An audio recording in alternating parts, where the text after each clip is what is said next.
Depuis plusieurs années, les saisons sont de plus en plus longues en Formule 1. Chaque année, on rajoute quasiment une course depuis maintenant 3 ans et aujourd'hui, on se retrouve avec 24 Grands Prix. La saison dure de février jusqu'à décembre avec quasiment une course toutes les semaines et aujourd'hui, on va essayer de voir comment on pourrait rendre le calendrier de Formule 1 quasiment parfait. Alors bien évidemment, dans cette vidéo, je vais vous donner mes arguments et mon calendrier idéal. N'hésitez pas, vous, dans les commentaires, à me donner votre avis sur ce que je vais dire et me donner, pourquoi pas, votre calendrier idéal pour les prochaines saisons de Formule 1. Si la vidéo vous plaît, n'hésitez pas à vous abonner, à mettre un petit pouce bleu et à bien activer la cloche pour ne rater aucune des vidéos. Et on va tout de suite voir ce qu'il faudrait faire pour que la saison de Formule 1 soit quasi parfaite.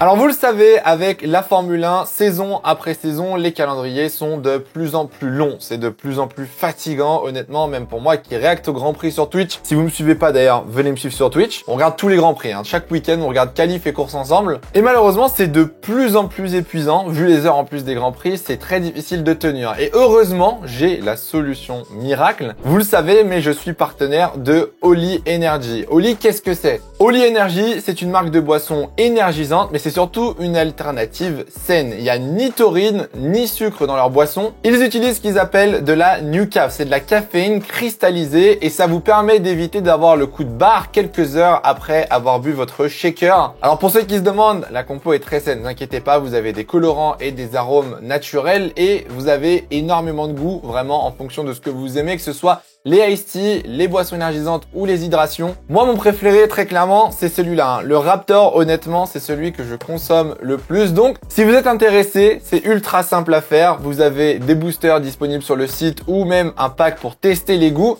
Il vous suffit d'un shaker, mettre de l'eau et mettre le shaker au frais, une petite cuillère de Holy et il n'y a plus qu'à secouer avant de pouvoir boire ça durant toute votre journée. Croyez-moi, vu les Grands Prix qui arrivent et le Grand Prix qu'on a eu la semaine dernière, ça peut être très utile le matin quand il y a besoin de rester éveillé pour un GP. Ça fait le taf. Si jamais vous êtes intéressé, vous aurez dans la description du coup le lien du site pour aller voir un petit peu les différents produits de Holy et vous aurez mon code HYDRO pour profiter de 10% sur votre commande. Merci encore à Holy qui nous soutient dans beaucoup de projets, qui me permet aussi de tenir lors des réacts de Grand Prix et je vous laisse tout de suite derrière avec la suite de la vidéo. Bon alors déjà, petit disclaimer, sachez que ce sont mes arguments, c'est mon calendrier, je ne dis pas avoir raison, je ne dis pas avoir les arguments parfaits, mais c'est ce que j'imagine en tout cas et je suis preneur de votre avis afin qu'on discute et qu'on puisse voir un petit peu, échanger les opinions et voir lesquels sont les plus intéressants. Déjà, pour commencer, la première question qu'il faut se poser, c'est la longueur des saisons. Je vous l'ai dit, aujourd'hui, on a 24 courses en Formule 1, 24 Grands Prix sur 10 mois, que ce soit pour le staff, que ce soit pour les pilotes, les personnes qui travaillent dans les paddocks ou même au final les téléspectateurs. C'est une saison très chargée et très dure physiquement. Je sais pas si vous vous rendez compte, mais on se retrouve aujourd'hui avec quasiment une course toutes les semaines. Il y a certains passages dans la saison où on enchaîne 3 courses d'affilée. Et honnêtement, au vu de la situation actuelle en Formule 1, au vu de la domination de Red Bull, ça peut être un petit peu frustrant, ça peut être décevant tous les week-ends d'avoir les mêmes résultats et il faudrait peut-être réduire un petit peu le nombre de courses. Pour moi, je pense qu'il faudrait avoir une saison entre 17 et 20 Grands Prix. J'estime que ce serait le chiffre à peu près idéal pour avoir assez de Grands Prix et ne pas être en manque trop souvent et en même temps ne pas avoir trop de Grands Prix et ne pas trop se lasser sur la fin de saison avec une surcharge de GP. Si vous vous souvenez bien, il y a encore 3-4 ans, peut-être 5 ans on va dire, on avait 20 Grands Prix max, 19, 18 des fois. On avait une course toutes les 2 semaines avec notre pause pendant l'été où les écuries fermaient pendant 3 semaines. Et notre saison partait du coup de mars et allait jusqu'à fin novembre, voire décembre des fois.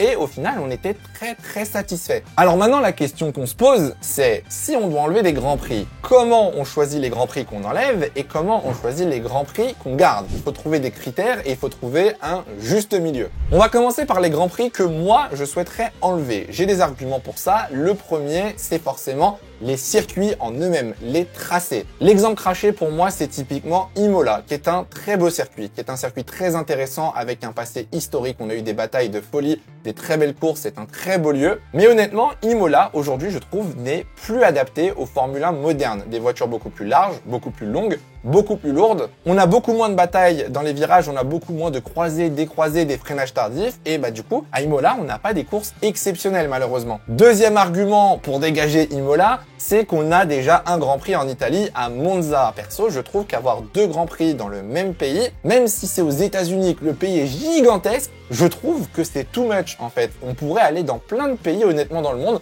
on pourrait aller sur plein de circuits, pourquoi retourner 2 fois dans le même pays? Je trouve pas ça utile. Alors après certains vont me dire oui mais encore on peut avoir des surprises, regarde en 2021, oui mais la plupart du temps quand on a ce discours c'est qu'en général la course elle est soit interrompue par un fait marquant du style accident ou drama drapeau rouge, soit c'est la météo qui vient totalement bouleverser le Grand Prix. Et ça, pour moi, c'est pas des paramètres que tu peux prévoir et prendre en compte quand tu fais ta saison de Formule 1. Deuxième argument pour dégager certains circuits du calendrier, c'est l'aspect économique. Vous le savez, la Formule 1, en général, est payée par les promoteurs afin d'accueillir, du coup, un Grand Prix de Formule 1 et pouvoir avoir les voitures sur leur circuit. Et depuis quelques années, le prix, forcément, des promoteurs augmente. Voilà, il faut payer de plus en plus cher. On le voit avec le Qatar, l'Arabie Saoudite, Yas Marina, certains promoteurs mettent des centaines de millions d'euros. Et de l'autre côté, on a des GP comme le Grand Prix d'Espagne qui, depuis des années, en fait, est en difficulté financière. On rappelle, il va être remplacé par Madrid, d'ailleurs, dans quelques années. Et pour moi, on pourrait se débarrasser du Grand Prix d'Espagne. En tout cas, à Barcelone, je vois pas l'intérêt d'y rester. On n'a plus les essais hivernaux. L'aspect sportif n'est pas intéressant. L'aspect financier n'est pas assez stable pour la Formule 1. Alors, je sais, contre-argument direct, vous allez me dire, c'est pas cher, c'est accessible pour les fans de Formule 1.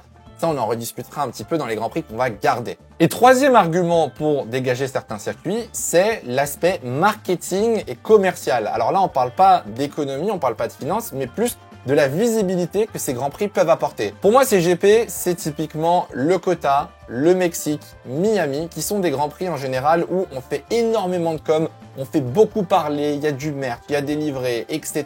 Mais au final, qu'est-ce que ces Grands Prix nous apportent honnêtement? Miami, pour moi, c'est le plus gros flop des temps modernes en Formule 1. C'est-à-dire que le circuit n'a pas d'âme. Le côté sportif est désastreux, on n'a pas des bonnes courses. On y va seulement parce qu'en fait, toutes les stars viennent voir, on a un super cadre, etc. avec les fausses marinas, la plage, etc.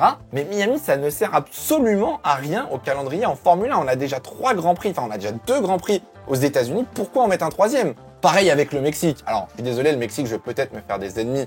Mais le Mexique, à part Sergio Pérez et la fête des morts, qui est une fête nationale au Mexique, quel est l'intérêt d'aller au Mexique? Ce Grand Prix, on a eu 2-3 belles courses, 2-3 belles batailles, mais il n'est pas du tout primordial dans une saison de Formule 1. Et là, vous allez me dire, ouais, mais Hydro, et du coup, Las Vegas, pourquoi tu veux pas dégager Las Vegas? Vous allez voir. Pour moi, Las Vegas fait partie des Grands Prix de ce que j'appelle une nouvelle génération. Et c'est des Grands Prix, du coup, que j'aimerais garder, comme par exemple Singapour, comme par exemple Bahreïn. Déjà, Las Vegas, pour moi, devrait être le seul Grand Prix américain. Ça devrait être le seul GP aux USA. On a d'autres GP sur le continent américain, mais pas dans ce pays. Il apporte une nouvelle vision, on va dire, de la Formule 1. Il apporte une nouvelle communauté, une nouvelle audience, et là-dessus, il n'y a aucun doute. L'avantage avec ce circuit, c'est que le côté sportif est assuré. Je suis désolé, mais malgré les plaques d'égout l'année dernière, honnêtement, la course et les qualifications étaient ultra intéressantes. Je vous ai aussi mentionné Bahreïn qui pour moi est essentiel d'un point de vue géographique. C'est un circuit assez atypique, honnêtement, un circuit de nuit en plus. Je suis d'accord, d'un point de vue spectateur, c'est pas forcément le premier Grand Prix auquel on peut penser, mais pour les équipes et pour le début de saison, je trouve que c'est un circuit honnêtement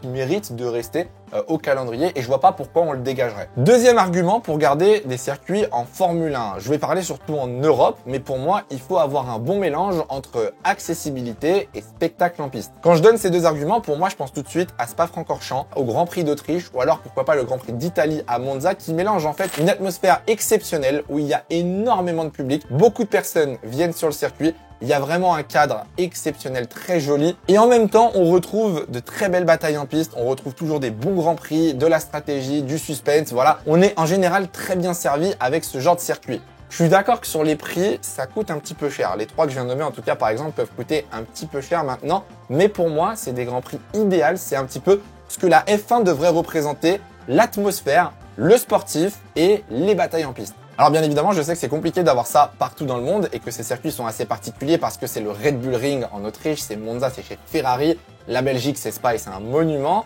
Mais je pense, et je pense qu'on sera tous d'accord là-dessus, que si tous les Grands Prix ressemblaient à ces 3-là, on serait aux anges. Et dernier argument pour garder un Grand Prix, et là pour le coup c'est un cas assez à part parce que je le vois venir dans les commentaires, c'est le Grand Prix de Monaco. Alors, je sais que le Grand Prix de Monaco fait beaucoup de débat et que beaucoup de personnes veulent le voir dégager du calendrier. Bon déjà c'est pas cool parce que moi j'aime bien le Grand Prix de Monaco sur F1 23, donc bon, mollet mollet. Mais surtout, en fait, Monaco, pour moi, c'est le bijou. C'est vraiment le diamant du calendrier, c'est-à-dire que c'est un circuit unique. On ne retrouve pas d'autres circuits comme Monaco, même Singapour ne s'en rapproche pas. Au pire, vous avez Macao, mais les Formule 1 n'iront jamais à Macao. Le Grand Prix de Monaco, c'est un Grand Prix qui peut permettre à un pilote ou à une voiture, sur une séance de qualification, de créer la surprise, d'aller chercher un résultat comme Esteban Ocon l'a fait en 2023 en faisant un podium avec une Alpine. C'est un challenge d'un point de vue pilotage unique. Vous roulez à plus de 200 sur une piste qui fait peut-être 2,5 m, 3 mètres de large entre les rails de la principauté de Monaco. C'est un petit peu notre point de repère aussi pour toutes les activités commerciales parce que la F1 au final reste un business. Alors j'ai critiqué Miami mais vous m'avez compris.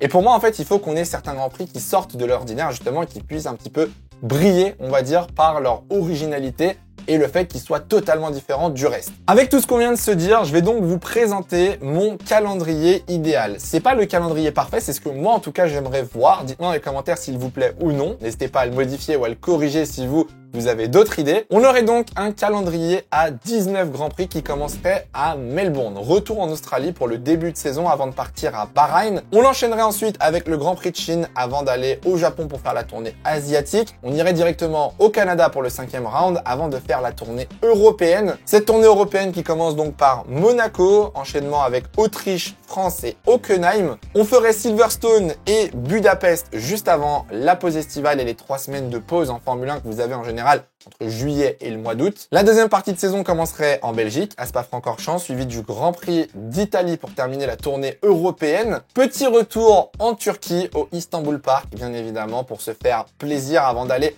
à Singapour. Et ensuite, on enchaîne avec un Malaisie, Kyalami, Las Vegas et on termine la saison au Brésil pour la finale du championnat. À ça, bien évidemment, on rajoute des courses sprint parce que maintenant, c'est une formalité, on est obligé de les mettre. Les courses sprint, j'en mettrai 5 sur les 19 courses. Je les mettrai en Autriche, à Silverstone, à Spa, en Malaisie et à Las Vegas. C'est pour moi 5 circuits où les dépassements sont assez faciles, où on a eu de belles batailles par le passé et qui pourraient nous produire en vrai de très belles courses sprint. Et ça pourrait aussi permettre aux gens qui viennent sur place d'avoir un petit peu plus d'action et d'être présents sur les 3 jours. C'est ce que la F1 recherche honnêtement avec les courses sprint. Alors maintenant, faut que je me justifie. Faut que je justifie mes choix parce que là, je pense qu'il y en a qui ont fait un malaise devant la vidéo et qui se disent mais où est mon Grand Prix favori? Déjà, retour en Australie pour le début de la saison. Peut-être nostalgique, mais honnêtement, je trouvais ça bien mieux. On se levait tôt le matin, il y avait une vibe un petit peu de rentrée des classes. Il fait beau, il fait chaud en général en Australie. Je sais pas, il y avait ce petit truc qui faisait que l'Australie, c'était vraiment grave cool, c'était détente pour reprendre la saison. La Bahreïn, j'ai toujours l'impression que c'est un peu plus tendu, c'est de nuit, c'est en plein milieu de l'après-midi pour nous. Je suis pas fan. Après, j'ai quand même gardé Bahreïn au final, et je l'ai mis en deuxième Grand Prix parce que je trouve que le circuit est ultra intéressant, comme je vous ai dit. Derrière, j'ai mis Chine et Japon. Tournée asiatique, Grand Prix de Chine pour moi qui est très intéressant. On a eu de belles batailles à l'époque, ça permet d'avoir un Grand Prix en Chine, mine de rien, ce qui est important. Le Japon, pas besoin de se justifier, Suzuka, les gars, obligé, un pilier du sport auto soutenu par Honda en plus, donc bien évidemment, il est obligé de rester en Formule 1. Et puis là, on prend l'avion très rapidement pour aller au Canada. Vous avez vu que pour l'instant, mes trajets en avion sont pas trop mal. On va au Canada, et vous le savez peut-être pas, mais le Canada est l'un des seuls Grands Prix qui ne peut pas bouger de la saison. Il est obligé d'avoir lieu au mois de juin à cause des conditions météorologiques. On est obligé de le garder à cette période. Donc du coup, Grand Prix du Canada, ce qui nous fait faire une petite escale par l'Amérique avant de revenir en Europe avec le Grand Prix de Monaco. Je vous l'ai dit, Monaco, pour moi, c'est impossible de le supprimer. C'est un joyau, c'est unique, on est obligé de l'avoir. Et ensuite, première course sprint, 7e Grand Prix de la saison, du coup, on est à peu près à l'été. Grand Prix d'Autriche avec une course sprint avant de revenir en France. Alors la France, Magny-Cours ou Castellet? Ah, le problème, c'est que Magny-Cours, les infrastructures sont pas terribles et il n'y a pas grand chose à faire autour. Le Castellet, c'est quand même un cadre un petit peu plus intéressant où il fait plus beau, il fait plus chaud. La piste est peut-être un petit peu plus adaptée aussi aux voitures récentes. Donc, on irait au Castellet dans mon calendrier idéal. Je suis désolé, Magny-Cours. On retournerait à Hockenheim et là-dessus, je sais pas si j'ai besoin de me justifier. Hockenheim, déjà, c'est un Grand Prix en Allemagne, c'est extrêmement important. On a Mercedes, on va avoir Audi. On a des constructeurs allemands, on a des pilotes allemands. Et surtout, Hockenheim, c'est le lieu de toutes les plus belles courses qu'on a pu avoir. Enfin, les Grands Prix à Hockenheim sont incroyables. Le nombre de classiques qu'on a dans l'histoire du sport qui ont eu lieu à Hockenheim, je vous laisse chercher, mais vraiment obligé de le remettre. Pour le 10e Grand Prix, j'ai mis Silverstone. Là, pareil, pas besoin de me justifier. J'ai même mis une sprint à Silverstone parce que c'est un circuit exceptionnel.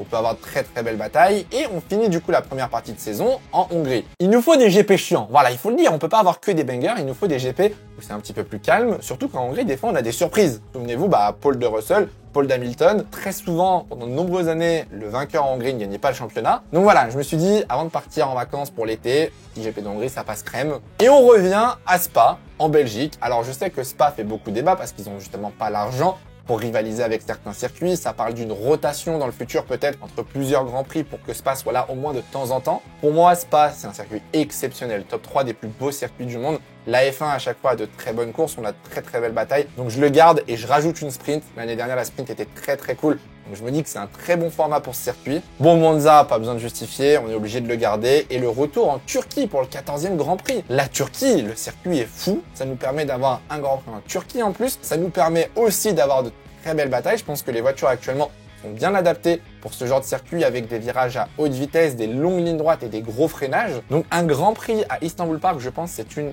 très bonne idée. Et ensuite, on va à Singapour. Aucune raison de l'enlever. Malaisie, je sais que lui, il va faire débat. Malaisie, certains l'adorent, certains le détestent. Pour moi, c'était un très bon circuit, hormis la météo. Voilà, il est là le problème. On avait de belles batailles. C'est un circuit qui proposait plusieurs trajectoires et qui permettait justement d'avoir des moves assez spectaculaires. Donc j'aimerais bien le revoir et du coup, avec une sprint potentiellement pour faire venir un petit peu plus de monde et essayer de convaincre les gens à venir voir le Grand Prix. Et puis j'ai mis Kyalami. Bah ouais, parce que Kyalami, au final, il faut le dire, on n'a toujours pas de Grand Prix en Afrique. On n'a toujours pas de Grand Prix en Afrique et l'Afrique du Sud pourrait accueillir la Formule 1. Ça a été dans les discussions, malheureusement, le projet n'a jamais vu le jour l'année dernière, mais j'adorerais voir un Grand Prix en Afrique, surtout à Kyalami, je me dis, ça peut être super cool. Donc je l'ai mis en fin de saison, et ensuite, j'ai mis Las Vegas, qui pour moi est une réussite sportive. Las Vegas avec une sprint, bah là, vous en avez plein les yeux, honnêtement. Et le Brésil.